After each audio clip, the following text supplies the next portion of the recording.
একজন বাবার গল্প, যার পৃথিবী শুধুই একটা মেয়ে। গল্প। আমি শহরে এসেছি প্রায় ৫ মাস হল। চাকরির আশায়, স্বপ্ন নিয়ে, আর বুকে একটাই মুখ, আমার মেয়ের মুখ। বাবা নেই বহু বছর। মা বাড়িতে একা, কষ্টে দিন কাটায়। আমার ছোট বোনটাও নিজের সংসারে ব্যস্ত। আমিও একদিন সংসার করেছিলাম, কিন্তু সে গল্পটা ভেঙে গেছে। বিয়েটা টিকল না, রেখে গেল একটা স্বর্গের টুকরো, আমার মেয়েটা। শহরের আলো ঝলমল রাস্তায় আমি একা হাঁটি, জানালার বাইরে তাকিয়ে থাকি।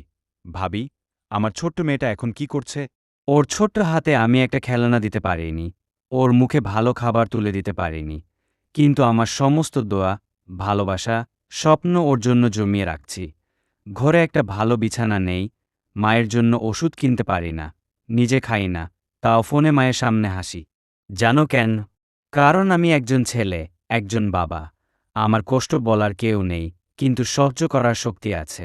আমার কাছে দামি ফোন নেই, সুন্দর মুখও না, কিন্তু আমার কাছে একটা জিনিস আছে, ভালোবাসা আর হাল না ছেড়ে দেওয়ার জেদ।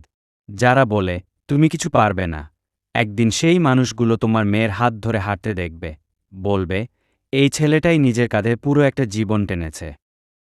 এই ভিডিওটি একজন বাবার সংগ্রামের গল্প, যার পৃথিবী শুধুই তার মেয়ে।